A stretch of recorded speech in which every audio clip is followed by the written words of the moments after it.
সাপ্তাহিক ধারাবাহিক মহাজারার আয়োজনে আজকের আলোচ্য বিষয় আমরা নির্ধারণ করেছি ইসলামের দৃষ্টিকোণ থেকে বা ইসলামের দৃষ্টিতে ভরণ পোষণ নীতি, অথবা এটাকে আমরা এভাবে বলতে পারি ইসলামের দৃষ্টিতে নাফাকা নীতি। সকলেই কি শুনতে পাচ্ছেন কিনা একটু আমাকে আওয়াজ দিন, তাহলে আমি শুরু করে দিচ্ছি। শুনতে পাচ্ছি। জি, জাযাকুমুল্লাহ। প্রথমেই বলি যে এই আলোচনার প্রেক্ষাপট কেন তৈরি হলো বা এই আলোচনার প্রয়োজনীয়তা কেন। বেশ কিছুদিন আগে, সম্ভবত 2 থেকে 3 মাস আগে, সামাজিক যোগাযোগ মাধ্যমে একটি আইন, একটি ফিচার সংবাদ আমার দৃষ্টিগোচর হয়। বাংলাদেশ সরকারের পক্ষ থেকে, গভর্নমেন্টের পক্ষ থেকে পরিতোষণ বা ভরণ পোষণ নিয়ে একটি আইনের খসড়া আমি দেখতে পাই। যে খসড়ায় বলা হয় যে বয়স্ক বাবা মা যারা আছেন, যারা বৃদ্ধ, যারা মূলত কার্যত অক্ষম, তাদের ভরণ পোষণ বা খরচ ছেলে মেয়ে উভয়কেই সমানভাবে ভোগ করতে হবে, উভয়কেই সমানভাবে দিতে হবে। এই আইনটি দৃষ্টিগোচর হওয়ার পর, এই আইনটি দেখার পর আমার মনের মধ্যে প্রশ্ন জাগে যে ইসলামের দৃষ্টিকোণ থেকে এই আইনটা অবশ্যই প্রশ্নবিদ্ধ। কারণ আমরা সকলেই জানি ইসলামের স্বতঃসিদ্ধ নীতি এটি যে বাবা মার খরচ শুধুমাত্র ছেলে পক্ষ বহন করবে। আর আমরা দেখতে পাচ্ছি যে গভর্নমেন্টের পক্ষ থেকে যে আইনটা প্রণয়ন করা হয়েছে, সেই আইনে ছেলে মেয়ে উভয়কেই বাবা মার ভরণ পোষণ বহনে বাধ্য করা হয়েছে। তো ঠিক সে সময় থেকে ইসলামের ভরণ পোষণ নীতি এটা কিভাবে তুলে ধরা যায়, কিভাবে পেশ করা যায়, এখানে কি কি বিষয় আছে, এই বিষয়গুলো নিয়ে আলোচনার প্রয়োজনীয়তা সামনে আসে। সেই জায়গা থেকেই ভাবলাম যে এই বিষয়ে একটা মুহাজারা হওয়া দরকার, আলোচনা হওয়া দরকার, পর্যালোচনা হওয়া দরকার। সবাই মিউট করে রাখি।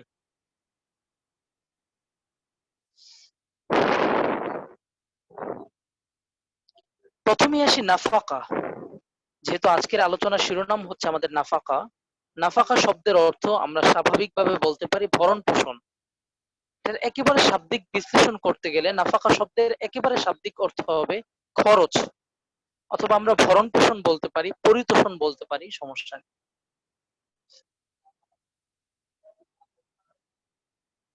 ইসলামের দৃষ্টিকোণ থেকে মৌলিকভাবে এই নাফাকা খরচের এই দায়িত্ব, পরিবারের খরচের দায়িত্ব, বাবা মার খরচের দায়িত্ব, স্ত্রীর খরচের দায়িত্ব, সন্তানদের খরচের দায়িত্ব, এই খরচের এই দায়িত্বটা মৌলিকভাবে ইসলামী দৃষ্টিকোণ থেকে যিনি পুরুষ আছেন, যিনি বাবা আছেন অথবা সন্তান, পুরুষকে দেওয়া হয়েছে।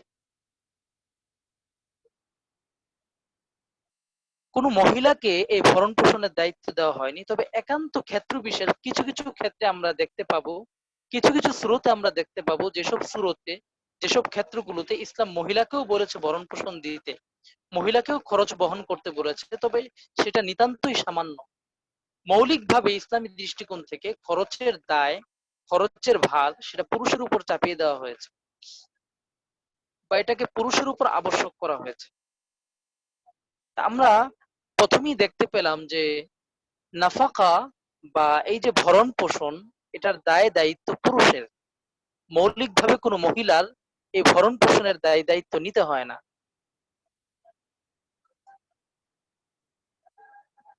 একজন পুরুষ তার পুরুষের জায়গা থেকে তাকে কোন কোন আত্মীয়দের ভরণ পোষণের দায়িত্ব পালন করতে হয় সেটা আমরা এক নজরে শুনবো এখন। একজন পুরুষকে, তিনি যদি বিবাহিত হয়ে থাকেন, তার স্ত্রীর নাফাকার দায়িত্ব নিতে হয়। একজন পুরুষ, তিনি যদি বিবাহিত, একজন পুরুষ, তাকে তার বাবা মার নাফাকার দায়িত্ব নিতে হয় যদি বাবা মা জীবিত থাকেন। একজন পুরুষকে যদি তার সন্তান থাকে, তাহলে সন্তানদের ভরণ পোষণ খরচের দায়িত্ব নিতে হয়। ঠিক তেমনি ভাবে একজন পুরুষকে তার বাবা মা, সন্তান এবং স্ত্রীর পাশাপাশি অন্যান্য আত্মীয় স্বজনদের দায়িত্বও নিতে হয় ক্ষেত্র বিশেষ। তো আমরা দেখতে পেলাম মোটামুটি 4 শ্রেণীর আত্মীয়দের ভরণ পোষণের দায়িত্ব, খরচের দায়িত্ব একজন পুরুষকে নিতে হয়: স্ত্রী, বাবা মা, সন্তানাদি এবং অন্যান্য আত্মীয় স্বজন। এখন প্রশ্ন আসতে পারে যে নাফাকা বলতে আসলে কি, কি দিতে হবে, ভরণ পোষণটা আসলে কি দিতে হবে? শুধু খাবার, শুধু পোশাক, নাকি অন্যান্য হাত খরচও দিতে হবে? আসলে নাফাকা শব্দের বিশ্লেষণ ফুকাহায়ে কেরাম তিনটি শব্দ দিয়ে করেছেন। আর নাফাকা, নাফাকা হচ্ছে সুকনা, কিসওয়া, নাফাকা। সুকনা বলা হয় একটা বসবাসের জায়গা দিতে হবে, কিসওয়া বলা হয় পোশাক দিতে হবে বা বস্ত্র দিতে হবে যেটা দিয়ে সে তার শরীরের সত্তর ঢেকে রাখবে। ৩ নম্বর, তাকে সামান্য হাত খরচও দিতে হবে, যে হাত খরচ দিয়ে সে তার দৈনন্দিন নিত্য প্রয়োজনীয় অন্যান্য প্রয়োজনকে সে পূরণ করতে পারবে। এগুলো হচ্ছে নাফাকার আইটেম: সুকনা, কিসওয়া, নাফাকা। এটাকে আমরা বাংলায় বলতে পারি বাসস্থান, বস্ত্র এবং অন্যান্য খরচাদি। তা আমরা মোটামুটি দেখলাম যে কোন শ্রেণীর আত্মীয়দের ভরণ পোষণ পুরুষকে বহন করতে হয় এবং ভরণ পোষণ হিসাবে একজন পুরুষকে কি কি বিষয়ে খেয়াল রাখতে হবে অথবা কি কি আইটেম দিতে হবে। এই দুটো বিষয় আশা করি আমাদের সামনে স্পষ্ট হয়েছে। এইবার আমরা বিস্তারিত আলোচনায় যাব যে স্ত্রীর নাফাকা দেওয়ার ক্ষেত্রে কি করণীয় বা স্ত্রীর নাফাকার ক্ষেত্রে শরিয়ার নির্দেশনা কি। ইসলামী শরিয়া, ইসলামী ফিকহ স্ত্রীকে নাফাকা দেওয়ার ক্ষেত্রে স্ত্রীকে মূলত 5 শ্রেণীতে বিভক্ত করা হয়েছে। এর মধ্যে প্রথম শ্রেণী হচ্ছে স্ত্রী, মানে যিনি তালাকপ্রাপ্তা নন, যিনি অসুস্থ নন, যিনি অবাধ্য নন, স্বাভাবিক স্ত্রী।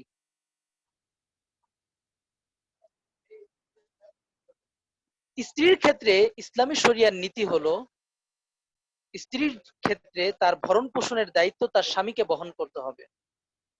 স্বামী ভরণ পোষণ হিসাবে স্ত্রীকে কি দিবেন, ফুকাহায়ে কেরাম সেটা স্পষ্ট লিখেছেন। স্ত্রীর দৈনন্দিন যে খরচ আছে সেটা দিতে হবে। ঠিক তেমনি ভাবে স্ত্রীর যে বস্ত্র আছে, পোশাক দিতে হবে এবং বাসস্থান, যেটাকে আমরা থাকার জায়গা বলতে পারি, বাসা বলতে পারি, বাসা দিতে হবে। এই 3টা জিনিস স্ত্রীকে নিশ্চিত করতে হবে। এটা কিভাবে দিবে, কেমন দামের মধ্যে দিবে, সেটা অবশ্যই স্বামীর সচ্ছলতার উপর নির্ভর করে। শুধু স্ত্রীর সচ্ছলতা না, স্বামী যদি সচ্ছল হয়, তার যদি দেওয়ার সামর্থ্য থাকে, তিনি সচ্ছলতার জায়গা থেকে সবচেয়ে ভালোটা দেওয়ার চেষ্টা করবেন। আর স্বামীর সচ্ছলতায় যদি কমতি থাকে, তিনি তার অবস্থান থেকে যতটুকু সম্ভব ততটুকুই দিবেন। স্বামীর যদি সচ্ছলতা থাকে একটা ভালোবাসা নেয়ার, তিনি একটা ভালোবাসা নিবেন। স্বামীর যদি সচ্ছলতা থাকে যে তিনি একটা বড় ফ্ল্যাট নিয়ে থাকবেন, তাহলে তিনি সেটা করবেন। ঠিক তেমনি ভাবে ইসলামিক দৃষ্টিকোণ এটাও স্পষ্ট করেছেন, স্বামীর যদি সচ্ছলতা থাকে যে তিনি স্ত্রীর জন্য একজন সেবক বা একজন খাদেম রাখবেন, একজন কাজের বুয়া রাখবেন, অথবা একজন এরকম চাকর রাখবেন যিনি বাসার কাজ করে দিবেন। যদি স্বামীর সচ্ছলতা থাকে তাহলে একজন, প্রয়োজনে 2জনও রাখতে পারবে। কেউ কেউ সচ্ছলতার শর্তে স্ত্রীর জন্য এই ধরনের কোন সেবক রাখা যিনি বাসার কাজ করে দিবেন, কাজে সহযোগিতা করবেন, এটা রাখা আমাদের ফকিদের অনেকে এটাকে আবশ্যক বলেছেন, তবে অবশ্যই সচ্ছলতার শর্তে। এখন আসি, আমরা বলেছিলাম শরীয়তে ইসলামী, ইসলামী শরিয়া স্ত্রীকে 5 ভাগে বিভক্ত করেছে। প্রথম ভাগ আমরা দেখতে পেলাম সাধারণ স্ত্রী, যেটাকে আমরা আরবিতে বলতে পারি আজ-জাওজাতুল মুতলাকা। আলহামদুলিল্লাহ, অনেকেই যুক্ত হয়েছেন। সকলে কি বুঝতে পারতেছেন আমার কথা? জি আলহামদুলিল্লাহ। আলহামদুলিল্লাহ, বুঝতে পারছি। তো স্বাভাবিক স্ত্রী, স্বামী স্ত্রীর ক্ষেত্রে একজন স্বামীর জন্য তার স্ত্রীর পোশাক নিশ্চিত করতে হবে, বস্ত্র নিশ্চিত করতে হবে এবং অন্যান্য প্রয়োজনীয় খরচাদি নিশ্চিত করতে হবে। আচ্ছা, 2 নম্বর প্রকারে আমরা চলে যাই।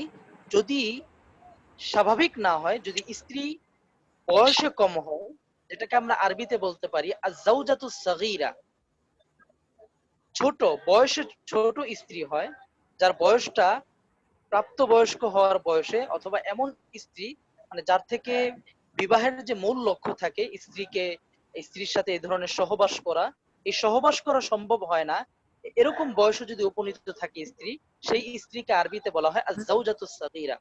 এর জন্য বালেগা হওয়া শর্ত না, অনেক নাবালেগা স্ত্রী বা যারা অপ্রাপ্ত বয়স্কা, তারাও অনেক সময় সহবাসের উপযুক্ত হয়ে থাকেন। এই জন্য আজ-জাওজাতুস সাগীরার বিশ্লেষণটা আমরা এভাবে করতে পারি যে যদি স্ত্রী বয়সে এত ছোট হয়, যার সাথে এই ধরনের সহবাস বা স্বামী যা চায় তা করা যায় না, তাহলে তাকে আমরা আয-যাওজাতুস সাগীরা বলতে পারি।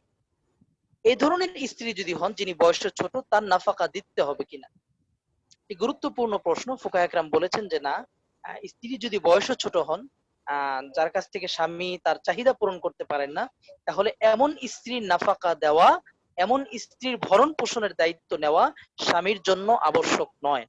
আশা করি বুঝতে পেরেছেন। আমরা স্ত্রীকে 4 ভাগে বিভক্ত করেছিলাম, আমরা 2টা ভাগ করেছি, তৃতীয় ভাগে চলে যাচ্ছি।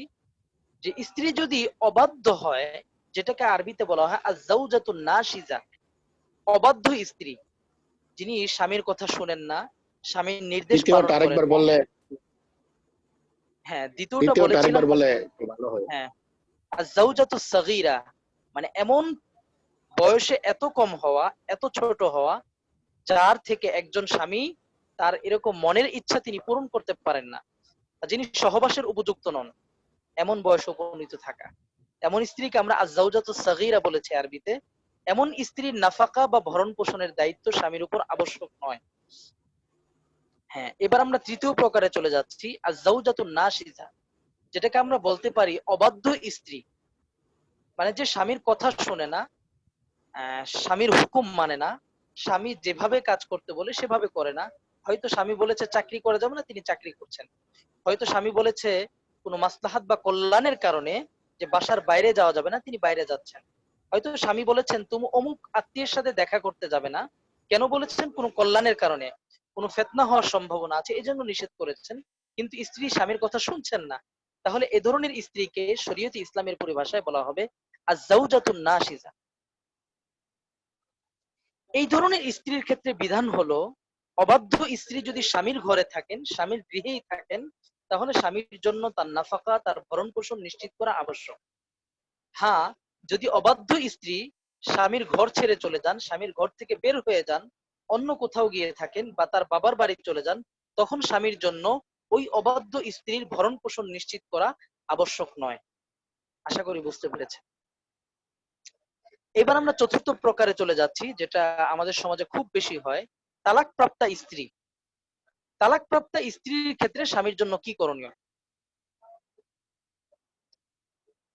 খেয়াল করেন, তালাকপ্রাপ্তা স্ত্রী তিনি তার ইদ্যত শেষ হওয়ার আগ পর্যন্ত, মানে স্বামী তাকে তালাক দেওয়ার পর তিনি যতদিন ইদ্যতে আছেন, অর্থাৎ তার পেটে যদি সন্তান থাকে, সন্তান প্রসব হওয়ার আগ পর্যন্ত, আর যদি সন্তানের কোনো বিষয় না থাকে, অর্থাৎ স্ত্রী যদি গর্ভবতী না হন, তখন তার যে সুনির্দিষ্ট ইদ্যত আছে, সেই ইদ্যত শেষ হওয়ার আগ পর্যন্ত ওই তালাকপ্রাপ্তা স্ত্রী তার স্বামী থেকে ভরণ পোষণ পাবেন, এবং স্বামীর জন্য তাকে তার নাফাকা এবং সুকনা, তার খরচ, দৈনন্দিন প্রয়োজনীয় খরচ এবং বাসস্থান নিশ্চিত করাটা ওয়াজিব বা আবশ্যক। বুঝতে পেরেছেন আশা করি। চাই সেই তালাকটা রাজিঈ তালাক হোক অথবা বায়েন তালাক হোক। আমরা 4টা প্রকার পড়ে ফেলেছি, আমরা পঞ্চম প্রকারে যাচ্ছি। 4 পঞ্চম প্রকার নম্বরটা যদি হামেলা না হয়, ইদ্যতের ভিতরে থাকে, এই অবস্থায় তার খরচ এবং বাসস্থান নিশ্চিত করতে হবে স্বামীকে। জি, জি। আর হামেলা আমরা হলে হামেলা হলে তো ইদ্যত বাচ্চা আসার আগ পর্যন্ত ইদ্যত, যদি বাচ্চা প্রসব হয়ে যায় তখন ইদ্যত শেষ তার। আমরা মৌলিক মূলনীতিরা বলেছি, তার ইদ্যত যতদিন আছে ততদিন তিনি নাফাকা পাবেন, ইদ্যত শেষ তিনি নাফাকা পাবেন না। আর গর্ভবতী মহিলার ইদ্যত আমরা জানি তার বাচ্চা প্রসব হওয়ার আগ পর্যন্ত। আমি একটু সময় নিচ্ছি। এক্ষেত্রে কি স্বামীর সাথে থেকে রাখতে হবে তালাকপ্রাপ্ত মহিলাকে? স্বামীর সাথে রাখতে হবে তালাকপ্রাপ্ত মহিলা বাসস্থান নিশ্চিত করার বিষয় মানে কি? স্বামী যেখানে থাকে সেখানে তাকে থাকতে হবে? আর সেখানে রাখা জরুরি না, স্বামী তার বাসস্থান নিশ্চিত করে দিবে, স্বামীর ঘরেই রাখতে হবে এটা জরুরি না। এটা কিভাবে সম্ভব? তখন তো পর্দা করা আবশ্যক।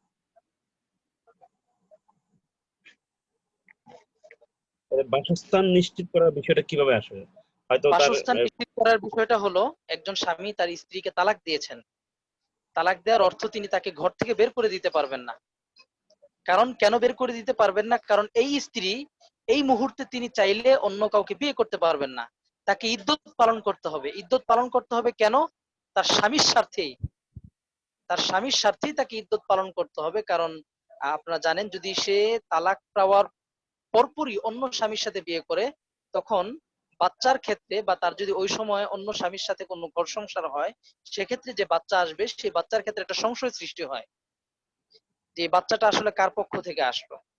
এই জন্য ইসলাম এই ইদ্যতের বিধান দিয়েছে, আর ইদ্যতটা একজন স্ত্রী অবশ্যই তার স্বামীর স্বার্থে পালন করছে, যেন তার স্বামীর যে আমানত তার ভেতরে আছে সেই আমানতটা যেন সংরক্ষিত থাকে।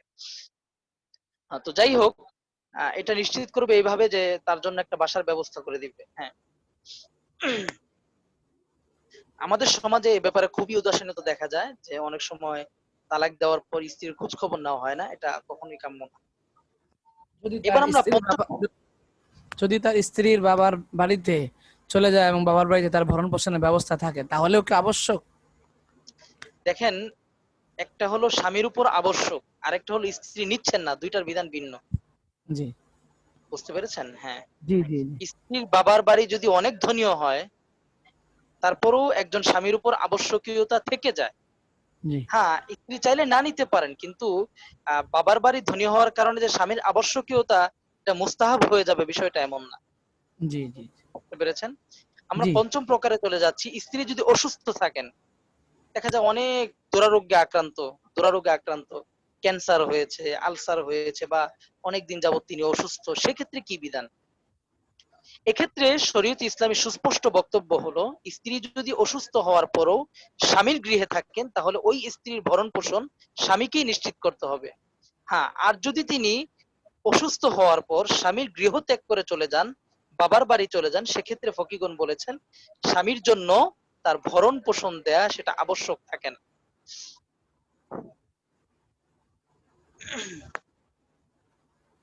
আচ্ছা, আশা করি সকলেই বুঝতে পেরেছেন। এখানে একটা মাসালা বলিনি, যেহেতু প্রশ্ন এসেছে, যদি এমন হয় স্ত্রীর বাবার বাড়ি ধনী, স্ত্রী স্বামী থেকে তার নাফাকা নেননি, তিনি বাবার বাড়িতে ছিলেন, বাবার খরচে ছিলেন, বাবার দায়িত্বে ছিলেন, 3 মাস ছিলেন অথবা 4 মাস ছিলেন, 3-4 মাস পরে তিনি স্বামীর কাছে এসে তিনি তার নাফাকা দাবি করতেছেন যে এই 4 মাসে আমার বাবা আমার পিছনে যে সম্পদ ব্যয় করেছে এটা তোমাকে দিতে হবে, তখন স্বামীর জন্য আবার এটা দেওয়া আবশ্যক না।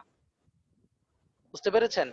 জি জি স্বামীকে তৎক্ষণাৎ এটা নিশ্চিত করতে হবে, বা স্ত্রীকে এটা তৎক্ষণাৎ নিতে হবে তার খরচটা। এমন না যে তিনি আরেক জায়গা থেকে ব্যবস্থা করার পর এরপর স্বামীর পকেট থেকে এসে নিয়ে যাবেন, বিষয়টা এমন না। হ্যাঁ, যদি এমন হয় যে স্বামীর কাছে চেয়েছেন কিন্তু স্বামী দেননি, তখন যদি পরবর্তীতে স্ত্রী দাবি করেন, তাহলে তিনি দাবি করতে পারবেন, যদি চাওয়ার পর না দিয়ে থাকেন। আশা করি বুঝতে পেরেছেন। এক্ষেত্রে আমি একটি গুরুত্বপূর্ণ মূলনীতি বলছি, বা একটা গুরুত্বপূর্ণ বিশেষ দ্রষ্টব্য বলতে পারেন। স্বামী স্ত্রীর নাফাকার ক্ষেত্রে যদি এরকম হয়, ধর্মের ভিন্নতা থাকে, একজন মুসলিম আরেকজন অমুসলিম, ধর্মের ভিন্নতা সত্ত্বেও কিন্তু নাফাকা আবশ্যক হয়। খেয়াল করবেন, যেমন স্বামী মুসলিম, যেহেতু নাফাকা স্বামীকেই দিতে হয়, স্বামী মুসলিম আর স্ত্রী অমুসলিম। এখন কোন স্বামী এটা বলতে পারবে না আমার স্ত্রী তো অমুসলিম, অমুসলিমকে বিয়ে করা যাবে কিনা সেই মাসালায় যাচ্ছি না আমি, কিন্তু শরীয়তে ইসলামী বলে এক্ষেত্রে তাকে নাফাকা নিশ্চিত করতে হবে। হ্যাঁ, সকলেই বুঝতে পেরেছেন স্ত্রীর নাফাকার বিষয়গুলো? জি হুম, জাযাকুমুল্লাহ। একেবারে মৌলিক প্রথম থিওরিক্যাল প্রকারটা আলোচনাগুলো আপনাদের সামনে করছি। প্রশ্ন হবে, কারণ থিওরিক্যাল আলোচনা যখন শুনবেন প্রশ্ন হবে। মূলনীতিগুলো একটু বোঝার চেষ্টা করেন, এগুলোর মধ্যে অনেক শাখা প্রশাখা মাসালা আছে, যেটা আপনি ইনশাআল্লাহ মুতালার মাধ্যমে জেনে নিতে পারবেন বা আমাকে প্রশ্ন করতে পারবেন, সমস্যা নেই। প্রথম প্রকারটা এটাকে সাধারণ মহিলার জন্য বলা হয়েছে, মানে স্বাভাবিকভাবে সাধারণ স্ত্রী স্ত্রী, তাদের জন্য হ্যাঁ এটা যিনি, আবশ্যক। হ্যাঁ এটা আবশ্যক। জি সাধারণ বুঝতে স্ত্রী মানে কি? যিনি বয়সে কম নন, অবাধ্য জি নন, তালাকপ্রাপ্ত নন এবং অসুস্থ নন। জি বুঝতে পেরেছেন? এজন্য জি এটাকে আমরা সাধারণ স্ত্রী বলেছি, যেহেতু অনেক জেনারেল ভাইরা আছেন সেজন্য সাধারণ স্ত্রী বললাম। আমরা যদি আরবিতে বলি তাহলে সহজেই বুঝতে পারবেন আপনারা, আজ-জাওজাতুল মুতলাকা। জি হ্যাঁ, বুঝতে এইবার পেরেছি। আসেন। হ্যাঁ, তা আমরা প্রথমেই দেখেছিলাম যে একজন পুরুষকে আহ মোটামুটি 4 শ্রেণীর আত্মীয়ের এরকম ভরণ পোষণের দায়িত্ব নিতে হয়। এর মধ্যে প্রথম শ্রেণী হচ্ছে স্ত্রীকে আমরা রেখেছি। যেহেতু এটার প্রায়োগিক উদাহরণটা আমাদের সমাজে বেশি। এরপরে আসি আমরা সন্তানের নাফাকা। একজন পুরুষকে যদি তার সন্তান থাকে, সন্তানের ভরণ পোষণের দায়িত্বও নিতে হয়। দেখেন, সন্তানকে আমরা 4 ভাগে বিভক্ত করছি। প্রথম প্রকারে চলে যাই। প্রথম প্রকারের সন্তান হচ্ছে ছোট ছেলে, মানে অপ্রাপ্ত বয়স্ক ছেলে। অপ্রাপ্ত বয়স্ক ছেলের নাফাকা, অপ্রাপ্ত বয়স্ক ছেলের ভরণ পোষণের দায়িত্ব তার পিতার উপর। এটা আবশ্যকীয়ভাবে একজন পিতাকে তার অপ্রাপ্ত বয়স্ক ছেলের ভরণ পোষণ নিশ্চিত করতে হবে, তার পোশাক নিশ্চিত করতে হবে, থাকার জায়গা নিশ্চিত করতে হবে, তার অন্যান্য যে খরচ প্রয়োজন, এটা একজন বাবার দায়িত্বের জায়গা থেকে উজুবান বা আবশ্যকীয়ভাবে সেই দায়িত্বটা পূরণ করতে হবে। 2 নম্বর প্রকারে আসি, অপ্রাপ্ত বয়স্কা মেয়ে। আমরা ছোট মেয়ে বলতে পারি বা অপ্রাপ্ত বয়স্কা মেয়ে। অপ্রাপ্ত বয়স্ক ছেলের যে বিধান, অপ্রাপ্ত বয়স্কা মেয়ের একই বিধান। বুঝতে পেরেছেন? একজন অপ্রাপ্ত বয়স্কা মেয়ের দায়িত্বও তার বাবাকে আবশ্যকীয়ভাবে পালন করতে হবে, তার ভরণ পোষণ নিশ্চিত করতে হবে। 3 নম্বরে আসেন প্রাপ্তবয়স্কা অবিবাহিতা নারী, মানে এমন নারী যিনি প্রাপ্তবয়স্কা কিন্তু অবিবাহিতা, তার বিবাহ হয়নি, এমন নারীর দায়িত্ব কে বহন করবে? বলছি, চতুর্থ প্রকারে আসেন অকর্মণ্য সন্তান। যে সন্তান মূলত কার্যত অক্ষম, অনেক সময় থাকে না যাদেরকে আমরা কি বলি, প্রতিবন্ধী। আমাদের প্রতিবন্ধী বলি, প্রতিবন্ধী ছেলে বা প্রতিবন্ধী সন্তান। তৃতীয় এবং চতুর্থ, তৃতীয়তে ছিল অবিবাহিতা নারী বা মেয়ে, যার এখনো বিয়ে হয়নি তবে সে প্রাপ্তবয়স্কা। আর চতুর্থ প্রকারে আছে প্রতিবন্ধী সন্তান। এদের নাফাকার ক্ষেত্রে ইসলামী শরিয়া মূলনীতি দিয়েছে, এদের নাফাকাটা 3 ভাগের 2 ভাগ বহন করবে বাবা, আরেক ভাগ বহন করবে মা। বুঝতে পেরেছেন? জি। হ্যাঁ, আচ্ছা। এটা এটার মধ্যে কেউ অবিবাহিতা নারীর ক্ষেত্রে 3 ভাগ এবং হ্যাঁ, মানে 1 ভাগ বহন করবে মা আর 2 ভাগ বহন করবে বাবা। উস্তাদ, মা তো কামাই রুজি করে না, কোথা থেকে বহন করবে? না, দেখেন, ইসলামী শরিয়ার নীতিটা এই জন্য, কারণ এক্ষেত্রে দুইজনকেই তার ভাগটা নিতে হবে। এখন মা কামাই রুজি করে না, সেটা বাবার সাথে তিনি বা সন্তানের যিনি বাবা আছেন তার সাথে তিনি ঠিক করবেন। এটা কখন মার ক্ষেত্রে কেন দায়িত্বটা দেওয়া হয়েছে, যদি এটা চাপ হয়ে যায় বাবার উপর, অনেক ক্ষেত্রে চাপ হয়ে যেতে পারে। একজন প্রতিবন্ধী সন্তান, তার ভরণ পোষণের দায়িত্ব যদি বাবার উপর চাপিয়ে দেওয়া হয়, খেয়াল করলে দেখবেন একজন প্রতিবন্ধী সন্তানকে তার মৃত্যুর আগ পর্যন্ত বাবাকে চালাতে হয়। অনেক জি। ক্ষেত্রে প্রতিবন্ধী সন্তানের বিয়ে হয় না, তার চাকরি হয় না, তার পড়াশোনা হয় না। তো এই এত একটা লম্বা প্রসেস, এরকমও প্রতিবন্ধী সন্তান দেখেছি যার বয়স 60 বছর। 60 বছর পর্যন্ত বাবা মা তাকে এরকম তার খরচ বহন করতেছেন, তার পোশাক দিচ্ছেন, তার বাসস্থান নিশ্চিত করছেন। তো এত লম্বা একটা চাপ, এটা কখনো বাবার উপর চাপিয়ে দেওয়া যায় না। এর জন্য ইসলামী শরিয়া এটাকে ভাগ করে দিয়েছে। কেন ভাগ করে দিয়েছে? কারণ এই সন্তান যদি কখনো মারা যায়, তার যে মিরাস, তার যে উত্তরাধিকার সম্পদ, এটা কিন্তু বাবা মা তারা দুজনই পাবেন। সেই দৃষ্টিকোণ থেকে তাদের উপর এই ভরণ পোষণের দায়িত্ব দেওয়া হয়েছে। এখানে 2টা মূলনীতি বলছি, 2টা বিশেষ দ্রষ্টব্য বলে রাখছি, যে সন্তানের নাফাকা, এটা যদি সন্তানের ধর্ম ভিন্ন হয় সেক্ষেত্রেও কিন্তু নাফাকা দিতে হয়। যেটা আমাদের ফুকাহে কেরাম বলেছেন, তাজিবুন নাফাকা মা ইখতিলাফিদ দ্বীন। ধর্মীয় ভিন্নতা এক্ষেত্রে ভরণ পোষণের ক্ষেত্রে কোনো প্রতিবন্ধকতা সৃষ্টি করবে না, ভরণ পোষণ নিশ্চিত করতে হবে। যদি এমন হয়ে যায় যে বাবা মা অমুসলিম, সন্তান মুসলমান, তাহলে সেই অমুসলিম বাবা মাকে সন্তানের খরচ দিতে হবে। বা ঠিক যদি তার উল্টো হয়, আপনার বাবা মা অমুসলিম কিন্তু সন্তান মুসলমান, অথবা বাবা মা মুসলমান সন্তান অমুসলিম, উভয় ক্ষেত্রে ভরণ পোষণের দায়িত্বটা ওই বাবা মাকে নিতে হবে।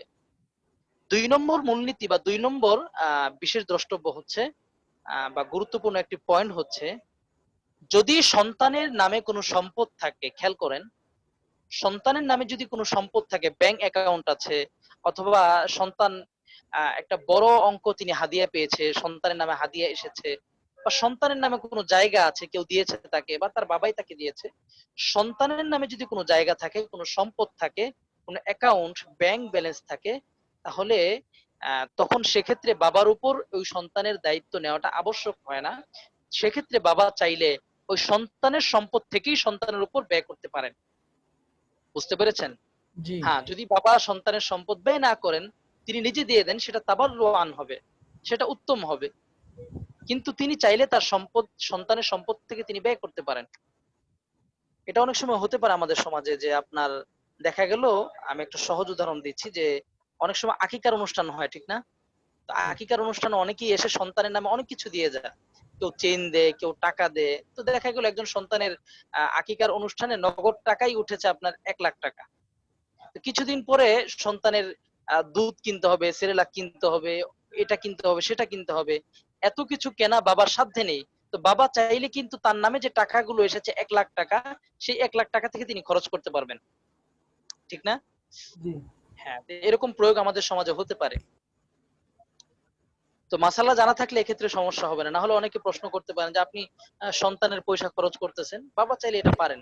কারণ সন্তানের নামে যখন পয়সা আছে, টাকা আছে, তখন কিন্তু বাবার উপর আবশ্যকীয়তাটা থাকে না। স্যার একটা বুঝতে বিষয় পেরেছেন? জি হ্যাঁ, বলছিলাম যে এই যে একটা বিষয় মাঝখানে বললেন যে আকিকার অনুষ্ঠানে টাকা উঠেছে 1 লাখ টাকা, তো এইরকম আকিকা বা অন্যান্য বিবাহ শাদী অনুষ্ঠানের মধ্যে যে হাদিয়া আদান প্রদানের বিষয়টা যদি কোনো সময়, এখন না হোক, কোনো সময় যদি একটু ক্লিয়ার করতেন এই মাসলাটা জি, জি, জানা। জি, জি, বলেন। ওই মাসলাটা একটু মানে জানার ছিল যে কোথায় টাকা হাদিয়া দেওয়া যাবে, সব জায়গায় দিতে হবে না দিতে হবে না, দেওয়া যাবে না, কি? না, হাদিয়া, দেখেন, হাদিয়া, হাদিয়া জি মানে হাদিয়া প্রচলন হলেই যে না নাজায়েজ হয়ে যায়, বিষয়টা এমন না। আকিকার অনুষ্ঠান এটা তো প্রমাণিত, ঠিক না? তো এত ডাকডোর পিটিয়ে না হোক, অন্তত পরিবারের সকলকে একসাথে করে সম্ভব হলে আকিকার আয়োজন করা। আর সেক্ষেত্রে হাদিয়া দেওয়াটা যদি এরকম হয় যে, যেটাকে আমরা এওয়াজ বদল বলি, যে অমুকের অনুষ্ঠানে গিয়েছিলাম, আমি হাদিয়া দিয়েছি, তো আমার অনুষ্ঠানে অনুষ্ঠানে যদি অমুক আসে, তিনিও হাদিয়া দিবেন। আচ্ছা তো এরকম এওয়াজ বদল যদি না হয়ে যায়, যে স্বাভাবিক বাচ্চার অনুষ্ঠানে আসতেছে হাদিয়া দিচ্ছে, তাহলে সমস্যা নেই। সাধারণত বিয়ে অনুষ্ঠান বা অন্যান্য অনুষ্ঠানে যেমন টেবিল নিয়ে বসে থাকা হয় বা রেওয়াজ অনুযায়ী টাকা নিয়ে থাকা হয়। না, আমি আমি দেখেন, ওটা আরেক বিষয়, ওটা আরেকটা মহাজারা। যদি যে আকিকার সমাজে, অনুষ্ঠানে এরকম পন্থা অবলম্বন করা হয় তাহলে কি সে সওয়াব পাবে বা না, তার আমি আকিকাটা আসলে আদায় হবে? আমি কখনো আকিকার অনুষ্ঠানে টেবিল নিয়ে বসতে দেখি নাই। আকিকার জি অনুষ্ঠানে আমরা যেটা দিনদার ফ্যামিলিতে যেটা দেখেছি, যে ঘরেই অনুষ্ঠান হয়, আত্মীয় স্বজনরা আসেন, তারা কিছু গিফট নিয়ে আসেন, এটাই। এটা জি নাজায়েজ কিছু দেখছি না এটার মধ্যে। আর বিবাহের অনুষ্ঠানে তো অনেক আপনার দিনদার ফ্যামিলির মধ্যেও যদি এটা ঠিক আছে, কিন্তু হ্যাঁ, এমনি তো সামাজিক ভাবে দেখা যায় যে মানে প্রত্যেক যারা আওয়ামরা যারা আপনার এই ধরনের আকিকার অনুষ্ঠান করে, মানে একবার আবশ্যক ভাবে মানে চেয়ার টেবিলের ব্যবস্থাটা থাকে, যে একটা ছেলে বসা থাকে, কে কত দিতেছে এটা লেখে, এবং না, পরবর্তীতে না, আবার যে আকিকার অনুষ্ঠানটা করলো আবার ওই লিস্টটাও দেখে যে তার এই অনুষ্ঠানের মধ্যে কে কত দিছে। এমন একটা অবস্থা সমাজের মধ্যে প্রচলন আছে। দেখেন, আমি মাসালাটা যেই জায়গায় বলতে চাচ্ছি, আপনি একটু ঘুরিয়ে দিচ্ছেন।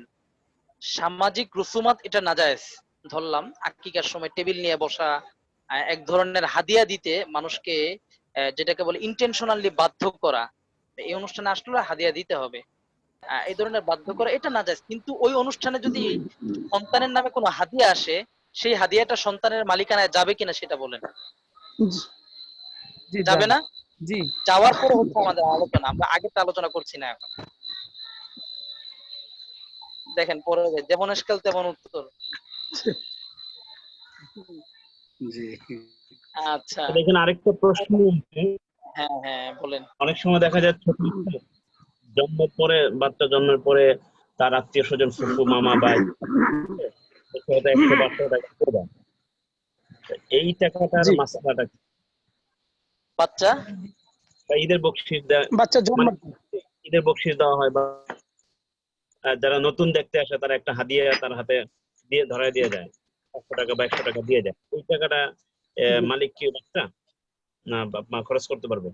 না, দেখেন, এখানে বিষয় ভিন্ন। যদি বাচ্চাকে দিয়ে যায়, এটা আমি আপনার বাচ্চাকে দিলাম, তাহলে মালিক বাচ্চা, বাবা সেটা ওলি হিসাবে খরচ করতে পারবেন তার কল্যাণে। বুঝতে পেরেছেন? আরেকটা হলো সন্তানকে দেয় না, বাবার হাতে দিয়ে বলেছে আপনি ওকে ভালো কিছু কিনে দিয়েন, বা আপনার কাছে রাখেন, তাহলে সেটার মালিক বাবা। ক্লিয়ার করে না, জাস্ট দিয়ে চলে যায়, এতটুকুই সাধারণত হয়, যেটা রসুম যেটা আমরা দেখি, বাস দিল, বাচ্চার হাতে ধরা, ছোট বাচ্চার হাতে ধরা দিয়ে গেল, এতটুকুই বলে, মুখে কিছু বলে না। না না, তাহলে এটা বাচ্চার মালিকানা, তবে সেটা বাচ্চার পক্ষ থেকে সেই সম্পদটা গ্রহণ করবে তার বলি। মালিকানা বাচ্চার, একজন ছোট বাচ্চা 2 দিনের বাচ্চা সেও মালিক হতে পারে, বুঝতে পেরেছেন? কিন্তু জি। সে তো তখন অবুঝ, সে বুঝমান না, তার পক্ষ থেকে তার বাবা সেটা গ্রহণ করবেন, অথবা তার মা গ্রহণ করবেন, তার দাদা গ্রহণ করবেন। ওই আচ্ছা, টাকাটা ওনারা তার কল্যাণে খরচ করতে পারবে। হ্যাঁ হ্যাঁ, খরচ করতে পারবে। এই বললাম, সন্তানের সম্পদ বাবা চাইলে সন্তানের কল্যাণে খরচ করতে পারবেন, তবে সন্তানের কল্যাণ নিশ্চিত হয় এমন জায়গায় খরচ করা, না হলে সেটা আমানতের খেয়ানা হবে। হ্যাঁ, এরপর আসি বাবা মার নাফাকা। আমরা 4 শ্রেণীর, একজন পুরুষের দায়িত্বে যে 4 শ্রেণীর আত্মীয়ের নাফাকা বা ভরণ পোষণ আবশ্যক হয়, এর মধ্যে 2টো আমরা পড়ে ফেলেছি আলহামদুলিল্লাহ। আজকে আরেকটা পড়বো, এরপর ইনশাল্লাহ। আজকে একটু সময় কম আমার হাতে, যেহেতু আমি টার্গেট নিয়েছিলাম 6:15 থেকে শুরু করব, কিন্তু 6:15 থেকে আসলে কাউকে পাই নাই আপনাদেরকে। আচ্ছা, এরপর আসি বাবা মার নাফাকা। একজন পুরুষ, আহ একজন পুরুষকে তার বাবা মার ভরণ পোষণের দায়িত্বও নিতে হয়। বাবা মা বলতে বাবা এবং দাদাও আসে এক্ষেত্রে, এবং মা বলতে মা এবং নানাও এক্ষেত্রে চলে আসে। অকর্মণ্য সন্তান একটু বলা হয়নি মনে হয়। জি, অকর্মণ্য এই একই শ্রেণী একই, একই না? 3য় এবং 4র্থ শ্রেণী একই বিধান। জি, জি। দেখেন, বাবা মার ভরণ পোষণের দায়িত্ব সন্তানকে বহন করতে হবে, সন্তানের আবশ্যকীয় ভাবে সন্তানকে সেটার দায়িত্ব নিতে হবে। অবশ্যই সেটা পুরুষ সন্তানের, মহিলা সন্তানের না। যেটা আমি আজকে একেবারে শুরুতে বলেছি আপনাদেরকে, যে কারণে এই প্রসঙ্গ নিয়ে আলোচনা, যে কিছুদিন আগে গভর্নমেন্টের একটি আইন আমার দৃষ্টিগোচর হয়েছে, আইনটি ইনশাল্লাহ আপনাদের সাথে শেয়ার করব।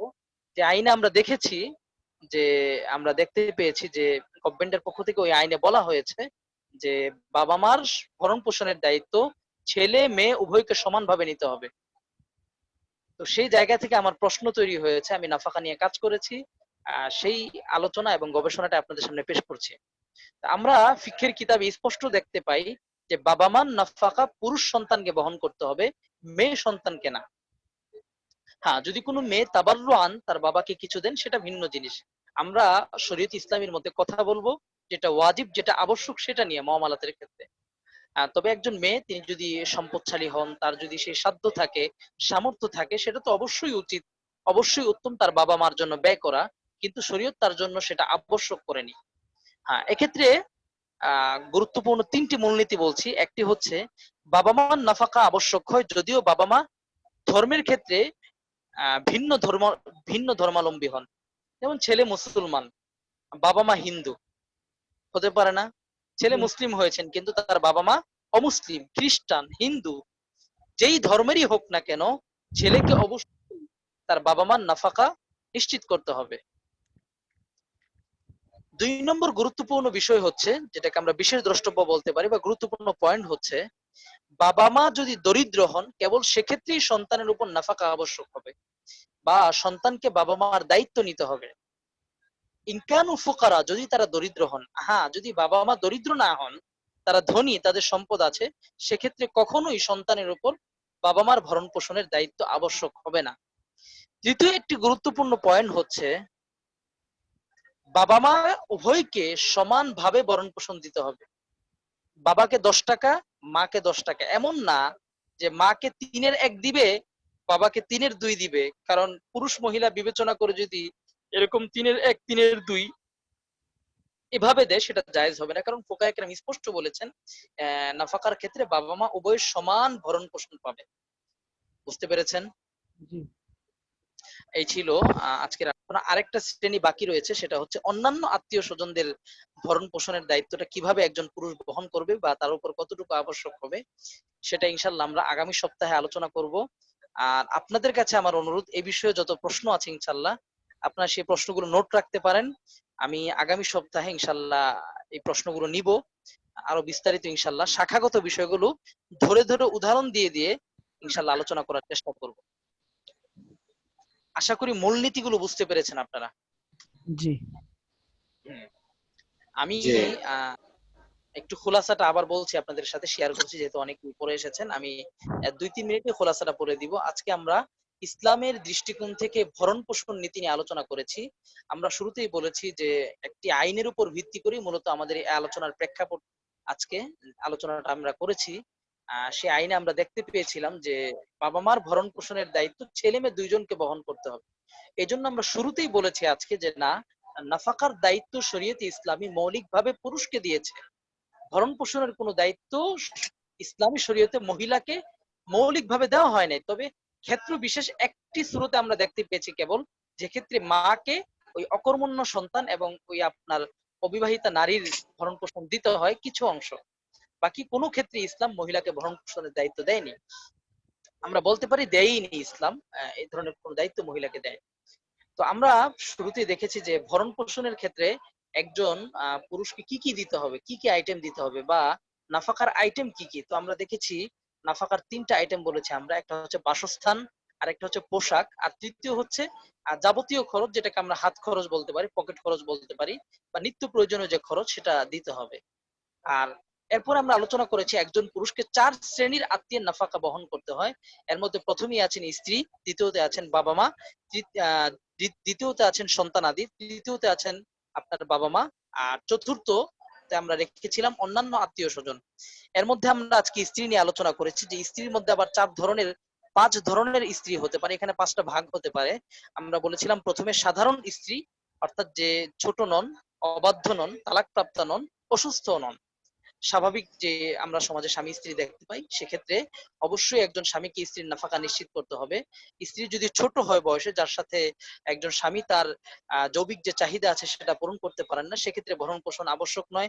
স্ত্রী যদি অবাধ্য হন এবং স্বামী গৃহেই থাকেন, সেক্ষেত্রে স্বামীকে স্ত্রীর ভরণ পোষণ নিশ্চিত করতে হয়। হ্যাঁ, যদি গৃহ থেকে তিনি বের হয়ে যান, সেক্ষেত্রে নিশ্চিত করতে হয় না। স্ত্রী যদি তালাক প্রাপ্ত হন, সেক্ষেত্রে স্ত্রীর ভরণ পোষণ এবং সুকনা বাসস্থান নিশ্চিত করতে হয়। ঠিক তেমনি ভাবে স্ত্রী যদি অসুস্থ হন, সেক্ষেত্রেও স্ত্রীর ভরণ পোষণ নিশ্চিত করতে হয় যদি স্ত্রী স্বামীর গৃহে থাকেন।